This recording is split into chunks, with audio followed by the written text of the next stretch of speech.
I don't want to paint an inflated or over exaggerated picture by any means, but I'm also taking this cream that I rub on my back. Actually, is Mm-hmm. lidocaine, and I rub the lidocaine on first, and then capsaicin. Yep. And I just started that, and in the instructions it said it would take up to 2 weeks before I notice anything. But I just started that along with this, and I'm noticing something. So I don't think it's all psychological.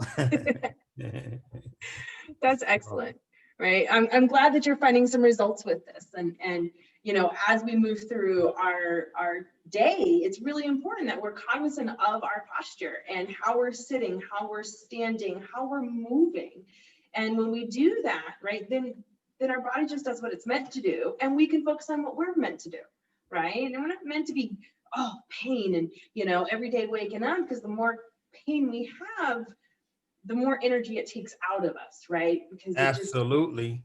zaps us from functioning in our day when we're just like, I can't move, I can't think, I can't breathe, I can't, it's just a constant, I can't, and it's exhausting. And our Hmm. body's exhausted. So we have more of that for sure. So, definitely it's a lifelong process. It's a constant thinking, and it's not just a one and done, right? I fixed it, it's done, which is kind of what our society says, like, I did the thing, check, move on. But this Hmm. is a way of life. This is what I do in my practice is really about helping people create a movement mindset Yes, and yes, get out of a stationary mindset or a sedentary mindset, right? It's the sort of being in stagnation, but in essence, be in movement. That is the movement of our mind, that is the movement of our physical body, that's the movement of our energetic body and an emotional body, because they all play into each other. So in this, we're going to at least address some of the physical ailments that are transpiring so that when we can breathe easier and when we have breath, we move on, right? And so that is what we're really focusing on today, is having that as our center point, is really looking at what is the overall structure of our head, cervical spine, and through our neck in that element. So that's an element. So what we're going to do is we're going to go ahead and get started with our presentation and with this workshop today. And Energus, can you put on the slides, please? Possibly. Anna Grace. Hold on. Hold on, Dr. Granger.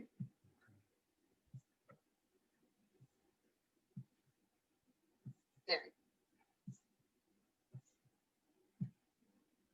Anna Grace, I can't see the slides. All right. Excellent. Dr.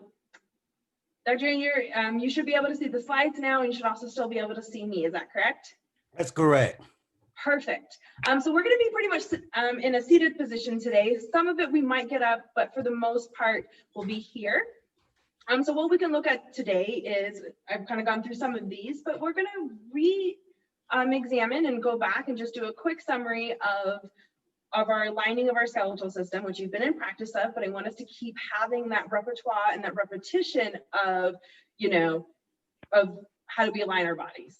And then we're going to look at the overall anatomy of both the cervical spine and the thoracic spine, which are really key elements in allowing us to breathe and allowing us to even begin to have a erect posture. And then we're looking at the function. So once we kind of know, well, how does it even, what is the anatomy of it, but what is the actual function of these two areas of our body? And then how do we make sure that we're being, again, cognizant of that as we start to move? And we're going to look at some of the reasons for why we have neck and shoulder pain, right? Or upper back pain. And probably one of the most important things from this is actually looking at what is the role of the diaphragm. And you're probably going, well, the diaphragm sits at the bottom of my ribs, but we're going to talk about the shoulders and neck. How do they come into play? And that's going to be the question and that we're going to dive into and give that answer. At the very end of this, you're going to take away at least 4 exercises to add to your movement regiment.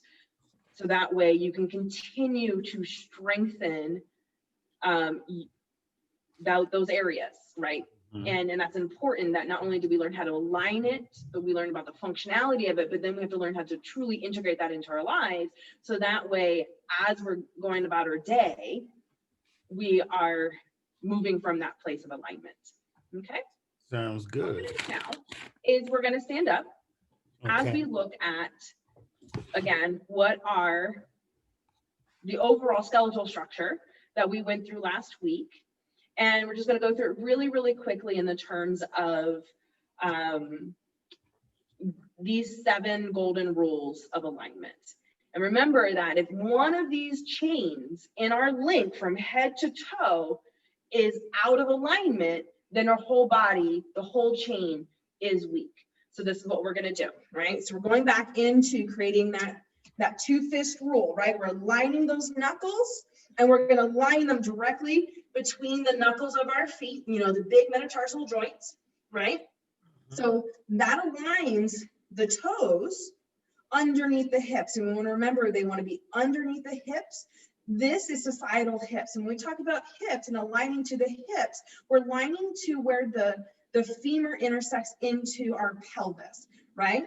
So we have the 2-fist rule to align our feet, but we can also bring that, and I'll come a little bit closer today, right? Again, we can put that in front of the pubic bone and roll that out. And we know that that right there for myself is where my femurs intersect into my pelvis. So when I look down my legs, I can see the very tips of my patellas, and I can line those to the 3rd toe. I want to line that to the 3rd toe, not my big toe, but my 3rd toe, my middle toe. So as I bend, that's where it's aligning to. That's also going to allow me to have 1 fist between my knee, right? And I can see the inner corners from the big toe down, basically slicing off the outer parts, my little pinky toes. I shouldn't see my pinky toes when I do a nice squat. I'm pulling my hips back and I can see that. So now I know I'm aligned here. And then I want to think about where is the weight of my pelvis, because this area is where we generate all movement from, right? This is the creation spot, not only creating movement, but creating emotions, creating thoughts, creating energy in that. So we want to make sure that the weight of the pelvis, right, that joint, if I think to the side, is over my ankle joint. So over my heels, not the back of my heels where my toes come up, and not in front of my heels where my heels come up. But I want to shift my weight by pulling my hips back so that the weight is very gently and very steady over my heels.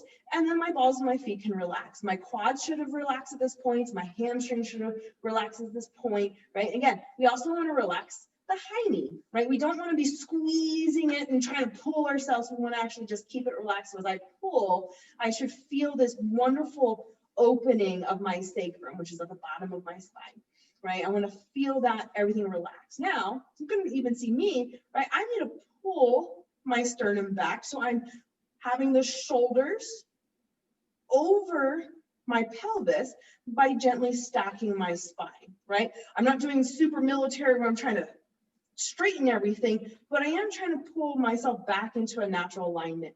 And when I pull everything over and stack my joints, you should feel a relaxation through your body, a sort of a sigh of relief, right? And then the last thing, we want to pull that jaw directly back, right? So that way the ears are over the shoulders are over the hips, and the hips are over the ankles, and we should feel very sturdy at this point. Now, the last golden rule, probably the best golden rule, is to relax the diaphragm. So I want you to just take a big deep breath here, and then just let it out like that, right? We don't even want to gently pull it out. I'm going to take that big And now we should feel nice and stacked over each other. Are you experiencing that right now? Oh yeah. Oh yeah. Awesome. Good. So now that we're here, we're going to apply that same principle, right, to when we sit down. So we can go back down to our seat. I just wanted to go over that. Okay. And as we're sitting down, we're going to go back to that 2 fist hold real quick, Excuse me right? for Make sure that the feet are about 2 feet apart, 2 fists apart from each other. They're gently underneath the knee joint at this point, right? The hips, where the weight of our shoulders now is over the hip joint, right? So in this case, you're going to feel the top of the femoral heads, and that is your sit bones, right? So we want to make sure that the sternum is brought in towards the spine, shoulders are over the hip joint, the head is over the shoulders, and you should just be able to relax very gently into this space. Yeah? Good. I see your head nod, so that's great. All right, so now that we're in this position, I want us to think about, are you experiencing any of the following things? As you go about your day, do you have constant neck pain?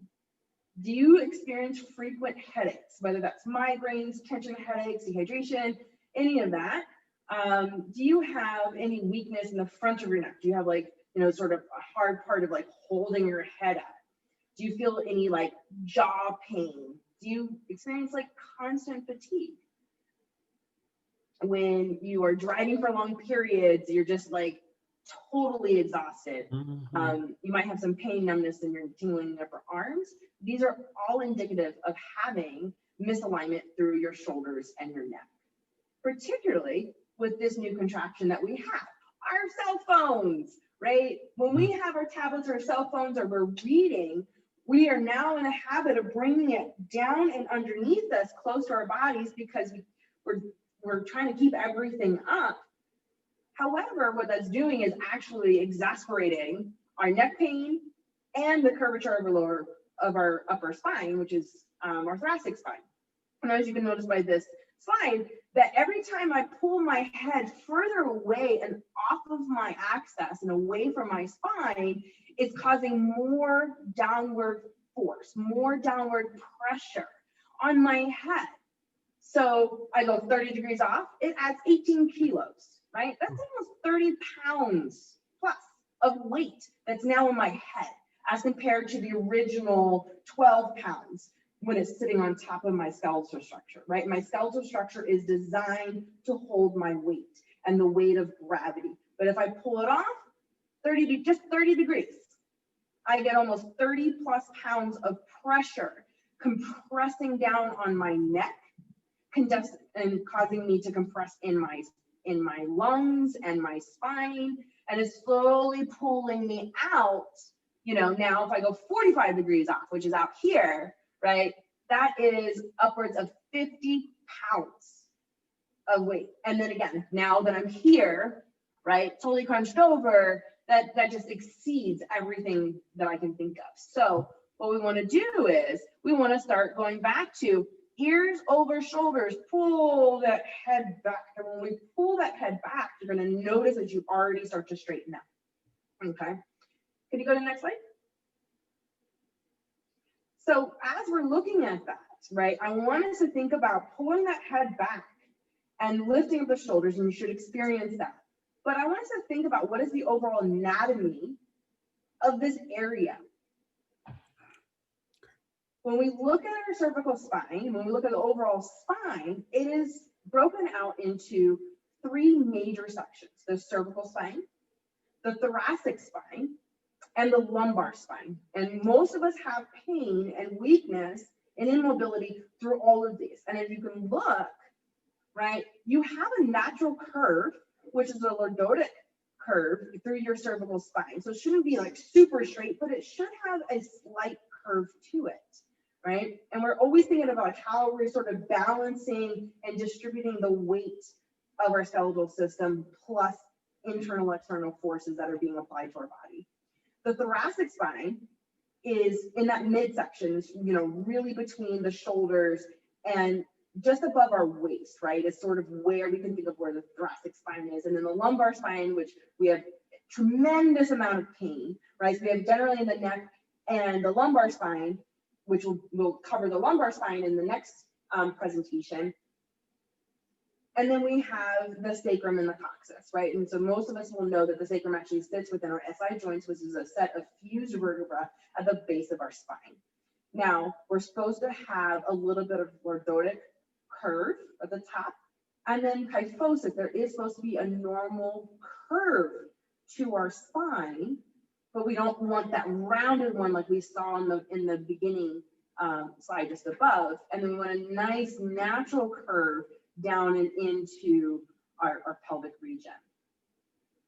So if we continue on with this, we're going to look at, like, the cervical spine probably has the greatest range of motion.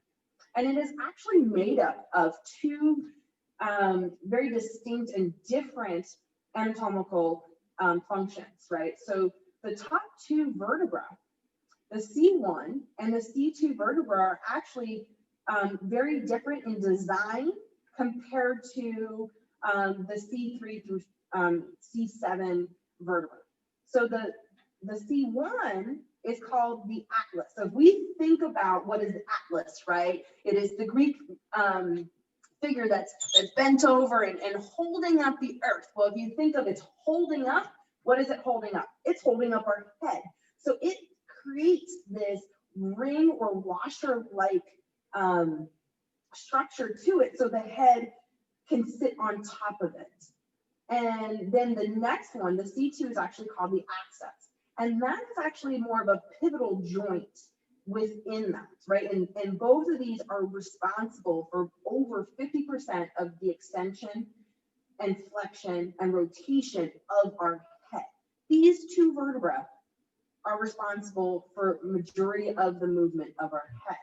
And the problem with this, when we take our head out and away, we kind of collapse the functionality of both those vertebrae.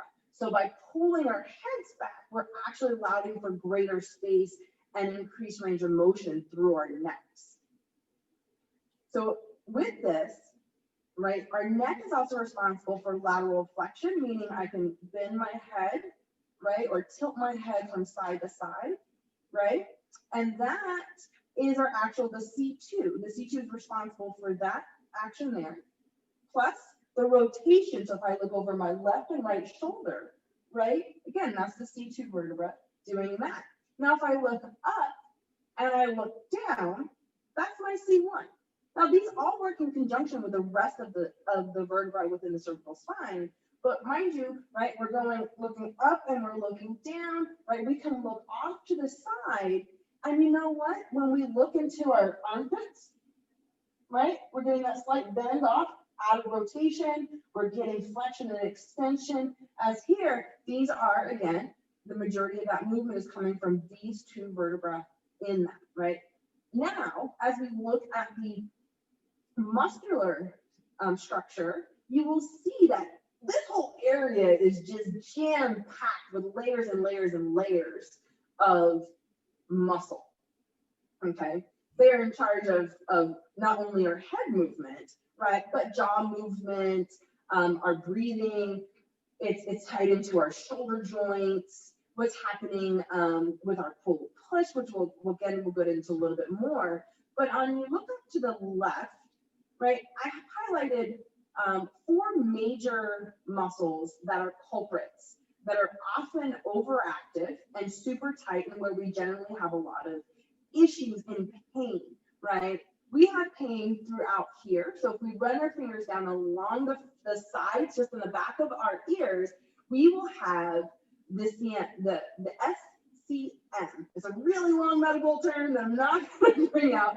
But that right there is usually a culprit of trying to keep us there. So it's overactive. It's trying to keep us there. Our levator scapulae, if I were just to bring my hand and wherever, like over my shoulder and just tap, you will find that that muscle is the very end of the levator scapula. So that's involved in shoulder elevation, and oftentimes because we pull our shoulders back and up and protrude our head, that is often really tight. Our scalene, so if we just press right here, right, kind of right where the natural curve of our head is, right in that corner, you will find the upper tract, But also under the trap, you will notice that there's another really tight muscle, and that is our scapulae, and that is a bugger. So that's in charge of helping us with the lateral extension and flexion of our heads, right? So when these are really tight from drawing our shoulders up, holding our breath, right? These are often really the indicators of this. So as we move on into the overall structure of the body, we're going to look a little bit more at what are some of the causes of that. Now, I want to take a moment to go back into and really look at the joint actions of both the neck and the shoulders. And we did already go through the joint actions of the cervical spine. Again, right, we're looking up. When we look up, right, we're in extension. When we look down, right, we're in flexion. When we rotate by looking over our left and right shoulders, right, again, that is from the C2. And then we have the lateral flexion, right? Now, here's a key thing that when we do lateral flexion, a lot of times we sort of tilt and we feel like everything else moves. But a really key to help keeping our head on top of itself and on top of the cervical spine, I want us to think of our bodies again as a pulley system. If I were to grab both my ears, right, and then I was just to kind of sort of gently pull my ear lobe down, directly down, and just allow my head to rotate on top of it, you will find that my head gently slides or glides right there on top, and you will notice that this other side gently lengthens, right? And if I pull the other side down, right, then I have both sides in this really nice, gentle lateral flexion, right? And if I do that, right, this is a really great stretch through the scalenes, right? This is a great way to get the sides, especially that one that we pointed to earlier is often there. When I pull down my ear and create lateral flexion, then I can stretch through that side. Are you feeling that? I'm so tight right here, right back here. I noticed that. Well, we're definitely going to do a couple more things to loosen that up. And definitely at the end, we'll walk through a little bit of neck exercises. Now here, right, we want to make sure that we're not turning our head per se, as we often try to, like, we go ear to shoulder, we try to look at our ear and shoulder, and then it pulls everything. So we want to just gently pull the ear directly down, and we can hold that for a length of time. We can always add a little bit of pressure to the top of the head and gently pull, right? And that's going to get a little bit more lengthening through that, right? We also want to look up or look down, others will hit different parts of that. And then we want to gently come back into that.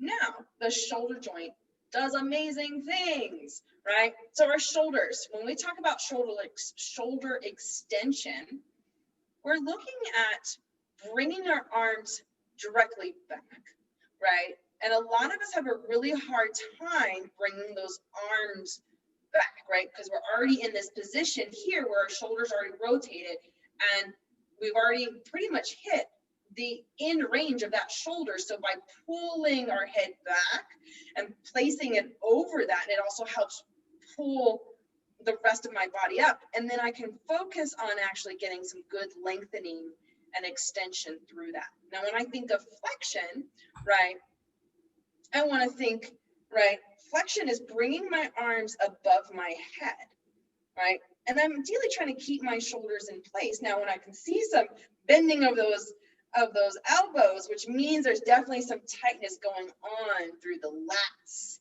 through the shoulders, through the infraspinatus. And so learning how to actually extend those arms all the way through, focusing also on tightening those triceps, right, will help getting this lengthening of that elbow. But it does tell me a lot when our elbows start to bend that there's some tightness going on all the way through the joint, right?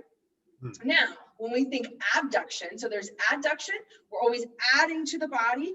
Abduction, abduction is always coming away from the body. And there's two ways that we can do this, right? So the first one, when we think abduction, we're going to take our arms down by our side and we can just raise them up, right? We can go to about parallel to the ground. Yep, you might need to come to the edge of your seat. And then adduction means I'm just bringing them back down, right? So if I was doing lateral arm raises, I would pull up and I would press down. I would pull my arms apart, I would press them back down, right? And I want to think of like anytime I'm moving in and away from my body, right? I'm always going to pull away from my upper body, and I'm always going to press down into my body. Pull away, press in.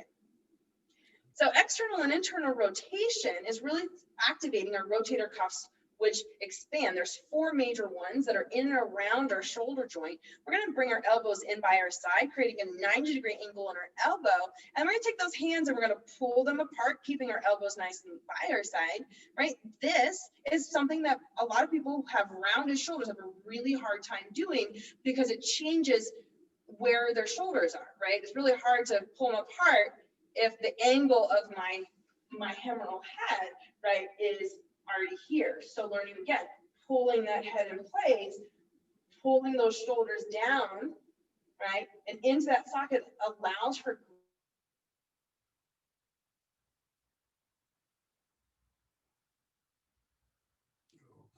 Katrina, did I lose you?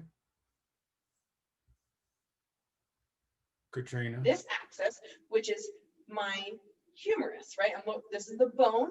I'm always going to move the bone or think of the bone that's closest to the joint that I'm working, right? So it's not so much I'm moving my hand as much as I'm rotating and opening up this part of my arm and then pressing and bringing it close. Opening into external rotation, right? And internal. A lot of us really need to work on the external rotation to get greater range of motion in our shoulder joint. Okay, now we also have horizontal abduction and adduction. So when I'm in that range, we're going to bring our hands straight out in front of us, right?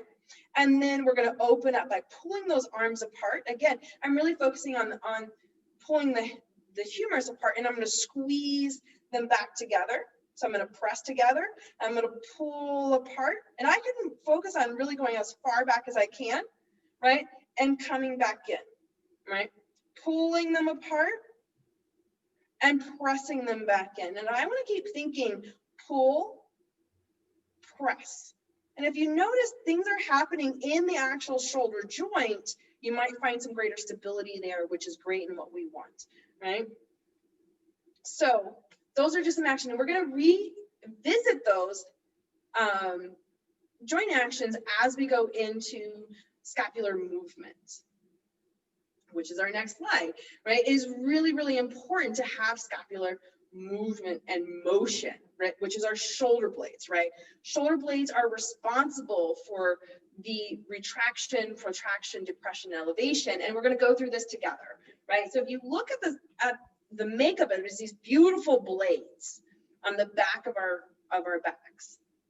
Most of what we do in our life doesn't really utilize these to the full effect based on how our posture has become so distorted.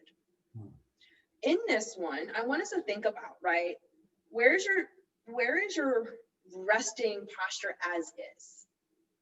You know, and if you find that you have a tendency of protruding the ribs out and pushing the head forward, right, it's going to limit, it's going to pull your scapulas into an unnatural position, right? But if I'm having a lot of kyphosis, meaning a lot of the rounding of the back, right, then it's also going to make this really hard to get this movement here. So let's do that together, right? We're going to do both of these. We're going to go major kyphosis. We're going to really round at that spine. And I want you to see what is your range, right? And then we're going to go through each of these scapular movements so we really understand the function of this, right? Is this really hard when we have major rounding to lift and move our arms up and around? Oh, yeah. Yeah. Mm-hmm. It kind of feels really funky, doesn't it? Like you're mimicking something, or like somehow your extremities are no longer really a part of your body. Mm-hmm. Like they don't really move, right? It doesn't really allow for good movement of the rib cage on top of on the spine. Now, I wanted to go major in the opposite way, right? Really pull the shoulder blades back and really protrude in this sort of like, I am great and amazing, don't mess with me pose. Do the same thing, right? You might find you have a little bit greater range of motion, but you might also find that, again, there is no movement of the rib cage. There doesn't feel like as much connection to your arms to your body, yeah? Okay. And you're probably experiencing a lot more pinching and a lot more issues through right here, right? You might feel that, some weakness going on here and a lot more fatigue going on through that when we really protrude out, yeah? Yeah, I can feel that. Now, when we're here, I want you to try to move your head. Is it easy? Is it hard? Is it, are you noticing some different areas that might be having some pain or discomfort? I can feel it in my mid back. Yep. So I want us to go back to last week's workshop where we talked about taking that sternum. Again, I'm always going to press and just pull my sternum back. It's going to pull my ribs, and you should feel everything else sort of relax, right? Now, mind you, when I do that, I'm not leaning back, but I am allowing my ribs to move back. And as you notice, even my pelvic region went back into a neutral alignment. And now I just feel like, oh, I feel good here, right? So anytime that we're starting to notice that there's some tension here, one, pull the ribs back, right? Stack shoulders over hips. If I'm here, my shoulders are no longer over my hips, right? I'm going to do that by pulling my head back and allowing my shoulders to come up and on top of my ribs, making sure I'm not, protruding. I know a lot of times when we're working, where I have a tendency of doing this when I'm working, I'm like, oh my God, I have to do this thing. And we get into this like, go, go, go posture. We try to pull everything forward. But I'm going to take those moments to breathe and just realign ourselves. Take a breath, relax the diaphragm, right? The 7 golden rules of posture, right? Pulling that in, head gets stacked over, and then I can now move from this wonderful place up here, okay? So what are the motions of the scapula? What are they meant to do, right? They're meant to retract. So I'm gonna have our hands out here, right? And then I want you to just really squeeze the shoulder blades, and you'll see that your arms naturally open. So I'm not really doing anything much with my arms, but I'm just going to squeeze my shoulder blades, right? I want my shoulder blades to go towards each other. So if you can look, right, it's squeeze as best you can here without protruding those ribs, keeping the ribs nice and in, and squeeze the shoulder blades, right? You can also have your elbows bent. That's totally fine. But I want to focus on keeping the ribs right where we put them, back in that neutral place, over the hips, shoulders over there, and squeeze, right? Do a couple good squeezes of those, and this is retraction, right? I'm retracting, that means I'm pulling them back, right? Now, when we are in major kyphosis, we have a tendency of being in the next one, major rounding, meaning the scapulas move out and laterally over the ribs, right, to the outside. And so you want to really work on retracting, pulling them back, but not super squeezed, not to the end result, but pulling them back where then we can also sit. Now, the next two involves the shoulder girdle. Now, our scapularies can also move down. So when I think of this, we often go, pull your shoulder blades down your back, right? We pull them down, but I want to just think of just pulling them directly down. You might even find some lengthening through here. So I don't want to pull back into a little bit of retraction and down. I just want to pull them down. They're meant to go down. The next one is up, right? We elevate our shoulders when we're stressed, when we're fearful. We have a tendency of pulling everything up, right? We're just trying to, right, pull us up by the bootstraps, right? So we want to keep those out. And so, but we can raise them. They're meant to move in those directions, right? But they also go down when we're trying to reach down for things, right? We need to depress. Slight depression of our shoulders also help with us to have shoulder stability, like shoulder joint stability. So learning how to allow your shoulder blades to move in a retracted perspective, protraction, depression, and elevation is really important to also allowing us to have rib movement, right? Because as we protract and retract, we can allow our ribs to come through. We can also pull them back, but there's intention when we do that, okay? So now that we've kind of messed with our necks and all this stuff, you might be feeling a little bit more tension. And I really love this like quick shakeout. So what I want us to do is I want us to elevate our shoulders really nice and tight. So what we're doing is like really squeezing those upper traps. And then I want you to aggressively like try to reach down towards the ground and exhale. We're gonna inhale and we're gonna exhale. We're gonna inhale and exhale. Now we're gonna keep that. Now we're gonna start going faster. Just like a choo-choo train. And it's okay if you laugh, because it just feels really good. And just relax the jaws and relax the breath. And it's okay if you make noise. So that is your quick shakeout. So when you are feeling stressed and you're starting to feel a lot of tension in your neck, I highly recommend doing this shakeout. Like it's fun. It allows you to laugh, which releases a lot of stress, a lot of tension, and you might now feel that there's a little bit more blood flow, yes, right? That's happening. You might feel there's more of a buzz going on in that area, and that's really, really important and really good, because then our brain is now getting blood flow, oxygen. We are now able to like actually start to move our necks where they need to be. How are you feeling right now, Dr. Granger? I am so that I needed that. I get it. Yeah, I needed that. I was actually dragging and I couldn't figure out why. I got a good night's sleep last night, but boy, right before I got on today, I was actually lying down for a minute. I couldn't pull it together. I just couldn't. And I think that I needed oxygen to my brain. Yeah. And you can actually take that even more and stand up and just allow, and then just sort of allow your body to bounce and move.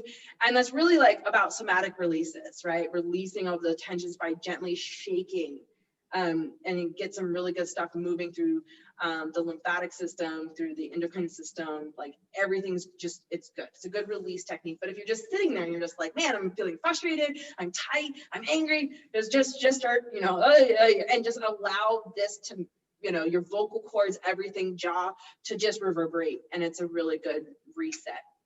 All right.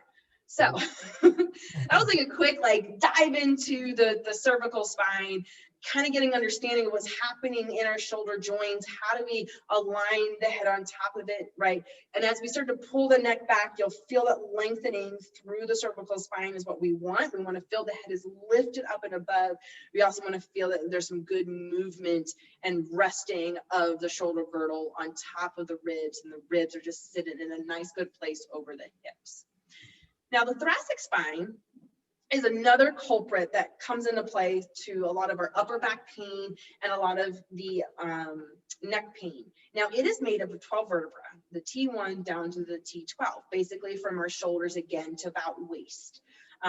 Its main job is to hold the ribs, and our ribs are meant to move, right, and sit in this really beautiful space just on kind of in this lovely cage and moves around.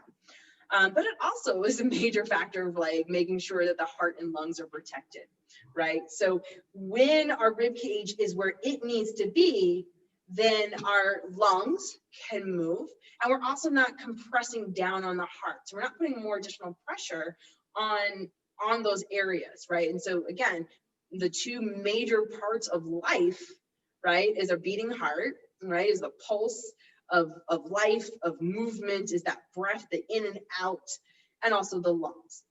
So we need them to be able to function correctly. But we have to be aware that there's already an extreme limited motion within the thoracic spine, because it's not meant to be a super mobilizer. However, because we have major kyphosis, or we majorly arch in the opposite direction, we're putting additional limitations on already limited vertebrae. So there's an area that we do want to make sure that we do have some mobility. And really, when we think of mobility, is just having some slight expansion of the vertebra as we breathe or as we twist and move, and that we're moving on top of our axis. Now we can get slight movement of the rib cage forward and back, but you notice it's not very grand as being able to move our heads, greater motion, right? We can twist, but we can only go so far. All right, So as we move on from understanding thoracic spine, we really want to pay attention to, and can you move on? Thank you. Why are we experiencing pain, right? And we kind of talked about this as we've gone through this is, you know, if we constantly are looking at our feet, if we start to distrust our legs and our feet and start looking at the ground, right, it pulls us off alignment. We already talked about, you know, the cell phone, right? Reading right here, not bringing it out into a natural alignment and just allowing our gaze to do that, or allowing our tablets or books to be resting on something. We might have had an accident, right? You could have been in a car accident, you could have fallen, you could have had some form of damage to those areas that then during your healing process, you might have caused some compensation patterns within that, how we sit, right? I believe this is a cause for you and some of your pain, right, Dr. Granger, scoliosis.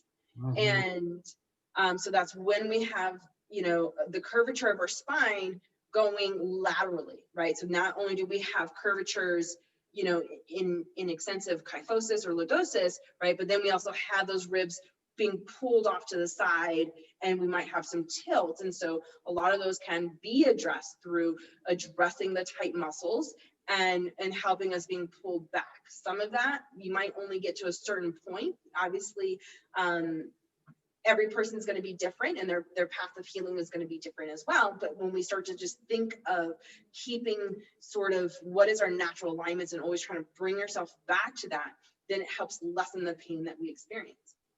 Now, we also have, when we clench our jaws, right, it also tightens up the area. So like with anything, if I squeeze and twist that chain, guess what happens? The rest of the chain starts to get pulled up and tightening around it. So if we have constant stress in one part, you will believe that you're going to start to find some more stress in other areas and shortening of other muscles that can also continue to contribute to what we're experiencing in that. Most importantly, holding our breaths. So having shallow breathing and holding our breath are major contributors to what we experience in our necks. Because what we've learned to do is, as our diaphragm, as we start to hold our breath, we hold our diaphragm in suspension. And our diaphragm is incredibly important to allowing us to breathe and allowing our spines to move.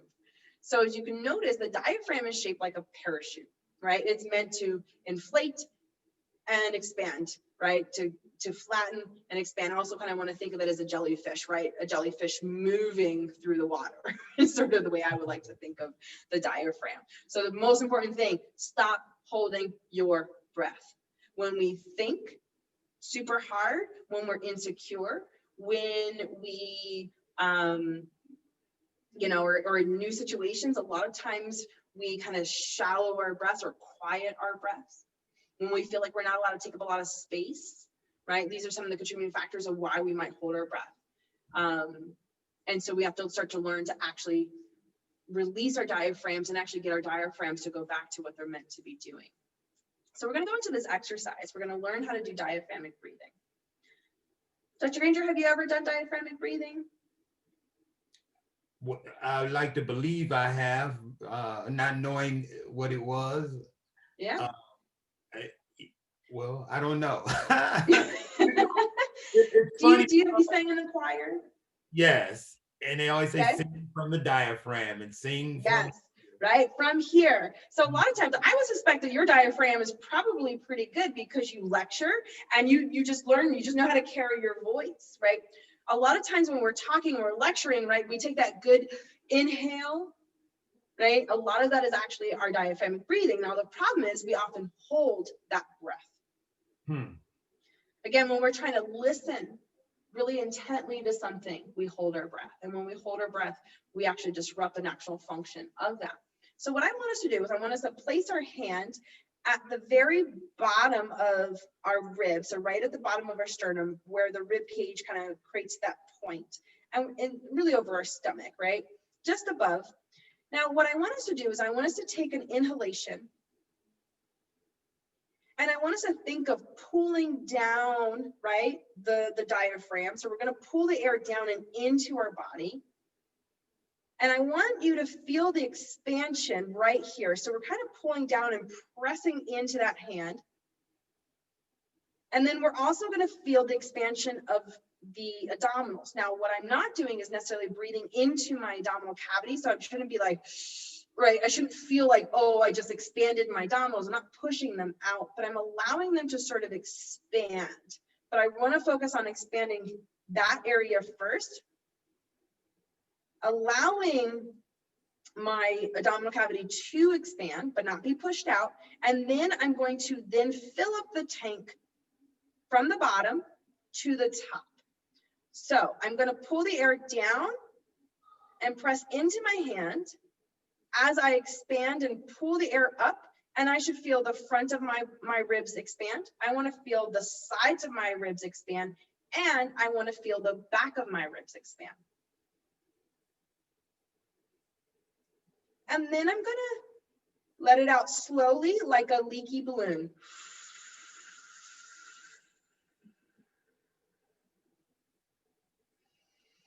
And then inhale.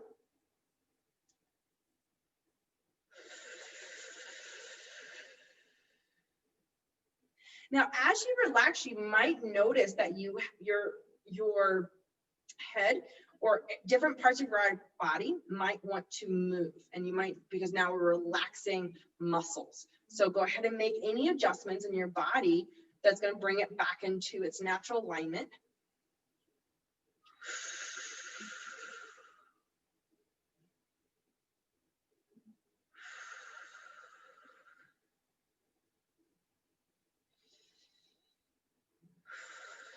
I also like to think of when I suck air in through a straw and I breathe out with slightly pursed lips. That's a great way of allowing and directing my air into my lungs by utilizing my diaphragm. How's that feeling?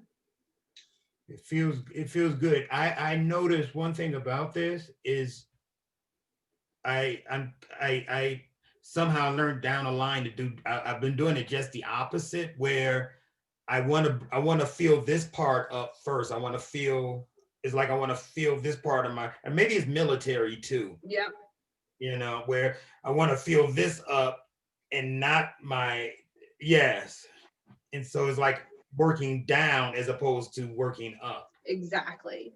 And I like to think is pulling that really, and for me, it always feels like I'm pulling air from the ground up into me as compared to down, because what it feels like is this sort of like being pulled and then up and into the backside of my body, and then being pulled up.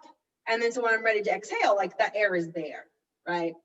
Now, one thing I want to think about, and we hear this a lot in other exercise modalities, is to like breathe in for so many counts, let's say 8 counts, and then they tell you to hold for 4, and then breathe out for 8, and then hold for 4.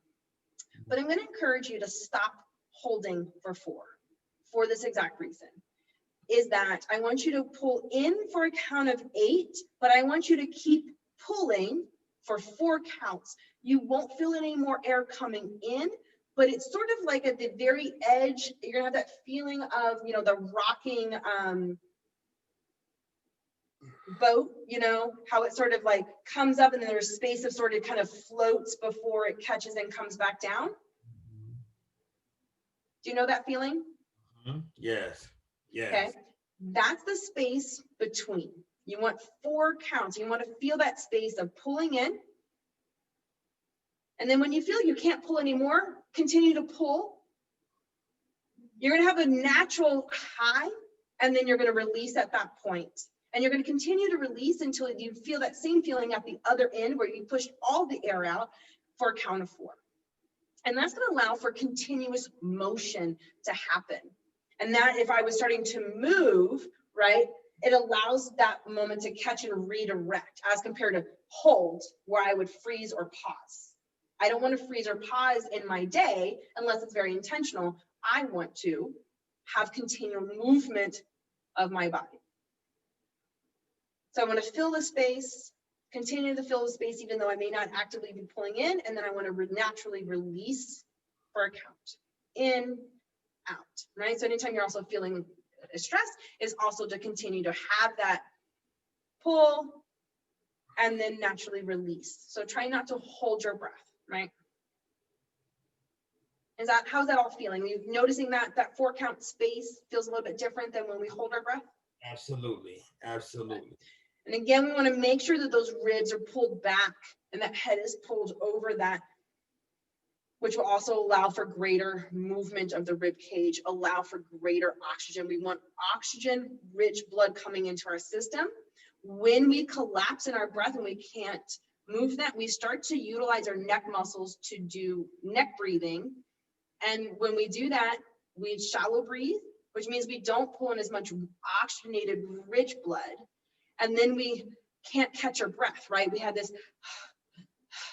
sort of way about us where we feel more exasperated and we have greater increased for fatigue. So when we put the head back, then we get more air coming in. And as we're talking, we take greater inhalations, which is now delivering more oxygenated rich blood into our system. Now it's going up. So what are we getting into? This is when we have this major kyphosis, major head pull. It's often called the upper cross syndrome.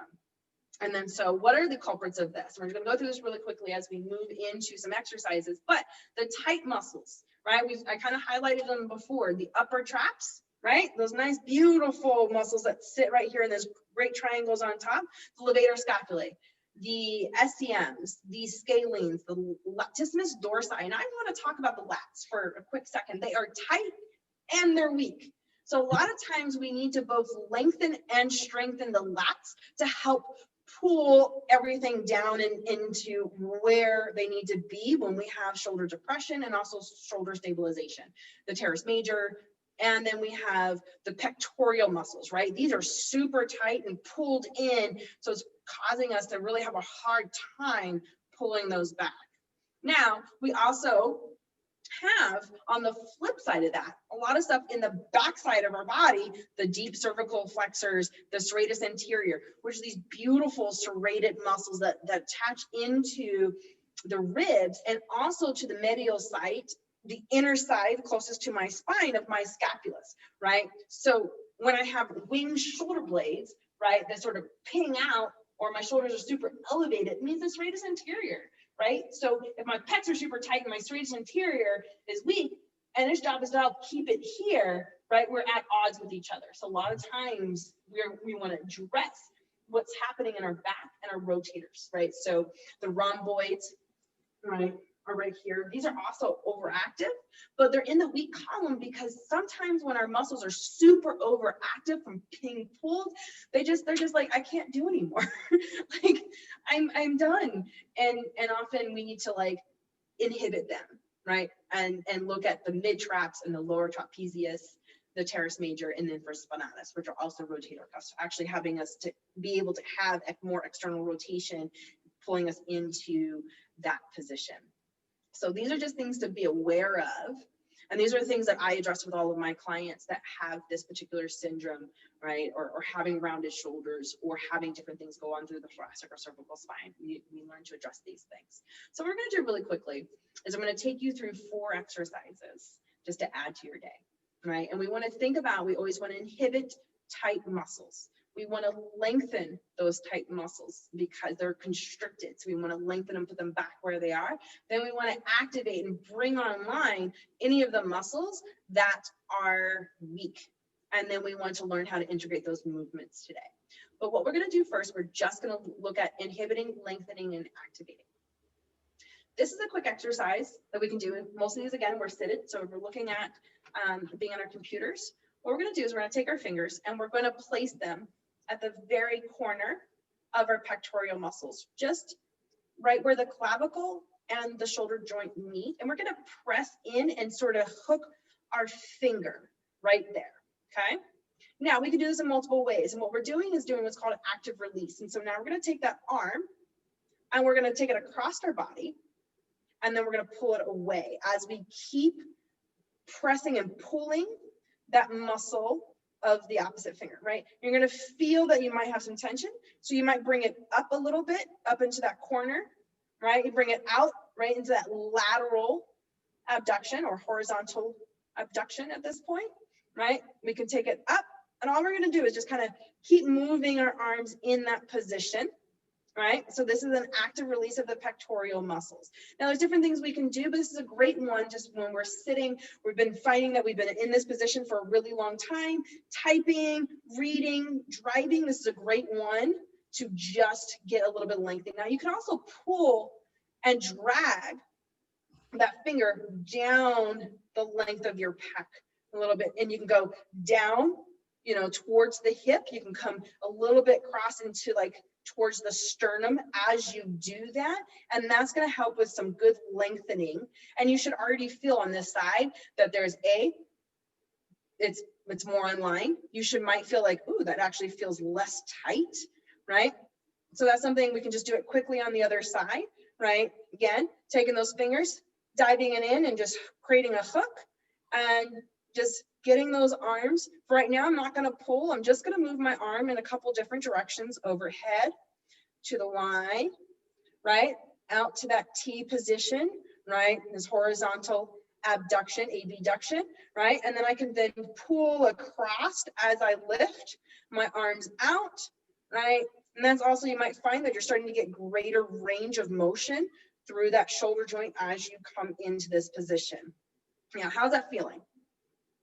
It kind of hurts a little bit, actually. Oh, I forgot to remind you, when we do active release, it's almost like being on those tennis balls or lacrosse balls. This is self-myofascial release, right? So what we're doing is we're taking the fascia, that nice, clear, translucent muscle, like fiber that's over our muscle. So if you've ever seen that like weird thing that's on chicken, you're like, what is that? Like thin layer? That is fascia, right? So not only does the muscle fibers constrict, a lot of times we actually have adhesions in the fascia, right, that also cause everything to kind of constrict. And so this allows for that to happen. So when we think of a lot of times when we do deep tissue massage, that's what we're doing. We're doing myofascial release. In this case, we're doing the same thing. Adding the active piece of that is actually adding that dynamic movement, right, as we're holding or inhibiting the muscle, right?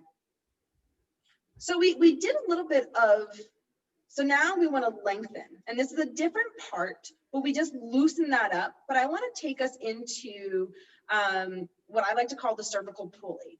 We're going to interlace our fingers behind and place it at the base of our head.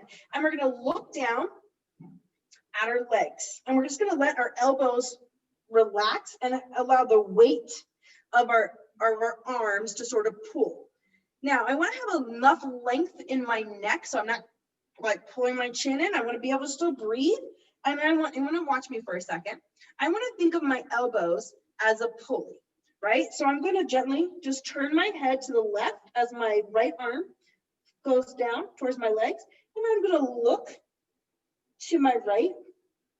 And you're going to feel your head or your arms or just feel like a weighted pulley. You should feel that through your back. You're going to feel that through different sides of the back of your neck. Now, only apply enough pressure of your arms, right? So relax your arms so you're not like holding them up. Allow them to just hang. Now, I can apply as much pressure here as I need to, or I can let my arms be a little bit more dead weight, right? And that's really important that I know that I can apply as much pressure or as much load as I feel comfortable. But the key is that I'm allowing this to happen as I sort of shake my head, yes and no, right? Or in this no fashion. And I'm just allowing that weight to have a little bit more load to allow for greater lengthening to happen. How does that feel? It feels, it's a different feel if I let my head do it as opposed to letting my arms do it. Yeah, so you want your arms to be more dead weight. And you want to be, you're right, you want the head to be what's moving. I'm looking left and right or shaking my head no, right? Very gentle, and very controlled, right? I want to be able to test how much weight is on my head. But if I just allow it to be there, and I can move my hands a little bit higher up on my head if it feels a little bit more comfortable on the neck. And this takes a little bit, right? I want you to continue to breathe and work through that, right? As you look left and right, left and right, okay? I feel that all back here. Yes. I feel the Yep. tight. Yes. And again, be gentle with that because this is our neck, right? But we do just want to, and the more we do it, the better it feels, right? And the more we go, oh, that feels better. And then we can know you can always move your head around to find your alignment, right? Based on where you are, taking the principles that we have learned throughout this and applying that even as I pull my head down, that I'm not cutting off my neck, right? And then trying to move it. But I'm going to keep it lifted as I bring my head forward, right? That's also really important. So the next one, we are going to do some thoracic mobility. So we're going to be in a seated position. You can also do this on the side, but I want to keep us here. All right, we're going to squeeze our thighs together and our knees together. We're going to bring our hands out into this position, and then we're going to work by opening up and looking behind us and coming back, right? Now, the key is also make sure this hand, so in this case, I'm working my right, I want to make sure my right hand or my left hand stays in place. So as I go, I don't want to move it with me. I want to kind of lock that in. So if somebody were to come and pull or press or anything, it doesn't move. I'm locking this side down so I can rotate, right? And I'm thinking, pull my arms back, press them together. Kind of what we did, pull my arm back, and I take my gaze with it, press it together. Pull my arm back, right? We can do it on, like I said, you're alternating, which is great. Pull your arm back, press it together, right? Pull back, press it together. Now make sure that those ribs, again, aren't protruding, right? That the head is still stacked over, that we're rotating around our spine. So you want to feel that ringing action through the midsection. This is also really great for digestional health, really helping the intestines, kind of nice gentle massage of our intestines. Also really great. Which is excellent. All right, so last two things and then we will be wrapping it up. So we're going to do IYTA lifts, okay? So this is really great for our scapula mobility, right? And getting them to move. So we're going to bring our hands down by our side. Palms are going to face away from us. And we're going to raise our arms up into an I. And we're going to bring them right back down. You can lay them, you can allow them to be in your lap, and that's totally fine. Then we're going to take our thumbs up and create an angle, right? A nice 45-degree angle. And then we're going to go Y as in YMCA. And then bring them back.